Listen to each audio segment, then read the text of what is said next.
Okay, the next example says to solve this by completing the square. As you all know, you could solve it by just using the quadratic formula, but they specifically ask for completing the square. This technique is real important in physics. There are times when it makes it easier to solve things when you've completed the square. So remember, what we want to do is have this be a 1. And we know this is not a perfect square, so what we're going to do is the first thing is we're going to put the 7 over here, divide everything by -2,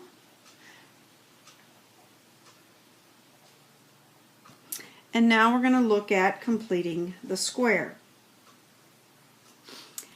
Well, when I do that, I've got a 1 over here, so I'm looking at finding this C that will complete the square. So to find that C, it's always been B over 2A and then squared. So what I'm going to do is I'm going to take this and say -1 divided by 2, I square it and I get 1/4. So now what I've got is x squared minus x plus 1/4, -7/2 plus 1/4. This is now a perfect square. So it's going to be x minus 1/2 squared equals, well, let's take and multiply this by 2. So now I have -14 plus 1, which is -13 over 4. To solve for x, I take the square root of both sides. X minus 1/2 equals plus or minus the square root of 4 is 2, square root of 13i. So what we have is an imaginary number, and x is these two complex numbers.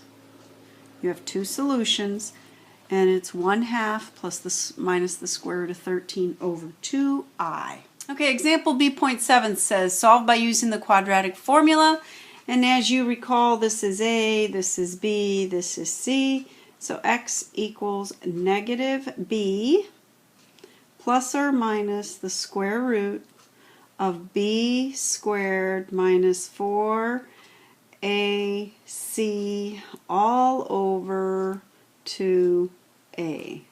So now what we have is -3 plus or minus the square root of 9. It's going to be a minus. 8 times 7 is 56 all over -4. X equals -3 plus or minus the square root of, I'm going to say, I think it's -47 all over -4. So we've got -3 plus or minus the square root of 47i all over -4. And if we wanted to, we could simplify this to be -3 over -4 is 3/4 minus plus 47 over 4i. Now what ends up happening is these switch because a positive over a negative is a negative over a negative is a positive.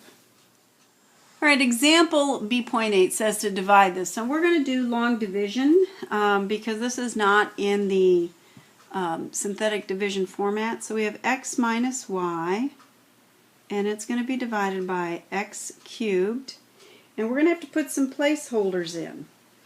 There is no x squared or a bunch of others in here, so I'm just going to put it like this. We'll see what we need when we get to it.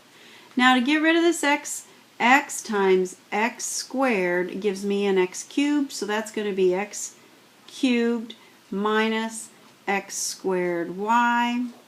And then whenever we divide, we subtract this whole thing and we get x squared y. Now we're going to multiply this by an x. So now this gives me an x squared, well, an xy. An x squared y minus, and I get xy squared. Subtract. This becomes a 0. Now I have x squared y. And so now what I'm going to do is multiply this by a y squared. I get x squared y minus y cubed. Bring down the minus y cubed. And now I subtract the whole thing and I get 0. So Here is a perfect cube up here. It's divided by, or you could also say factor, and you get this. So in other words, x cubed minus y cubed is equal to x minus y, x squared plus xy plus y squared. That's what we're saying. Okay, in this example, what we have is we want to find out where these curves and lines intersect.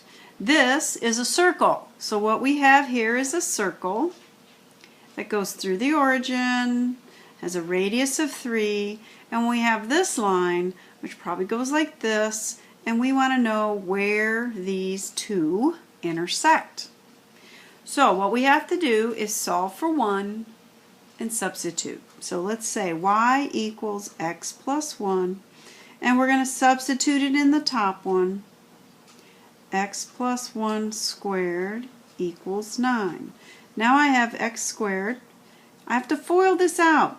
So don't forget the middle term. It's going to be x squared plus 2x plus 1 equals 9. So now I have 2x squared plus 2x minus 8. So let's take this. They all have 2. So now we have x squared plus x minus 4 equals 0. Much easier to use the quadratic formula. Cannot be factored to give us a 1. So x equals negative b plus or minus the square root of 1 squared minus 4 times 1 times negative 4 all over 2 times 1. It is a much easier problem when we've simplified it. So now we have 1 plus 16, which is 17 over 2, and that's as far as we can go.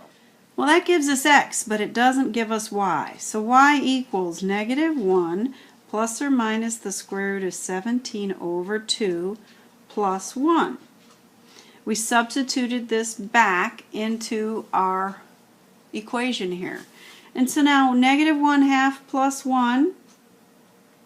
So really what we have is this lovely equation, which means I've got 1/2 plus or minus the square root of 17 over 2. So now we have the 2 points. The first one is negative 1 plus the square root of 17 over 2, and that goes with 1/2 plus the square root of 17 over 2. And alright, where the other answer is going to be negative 1 minus the square root of 17 over 2 and 1/2 minus the square root of 17 over 2. So those are the 2 points where the circle and the line intersect.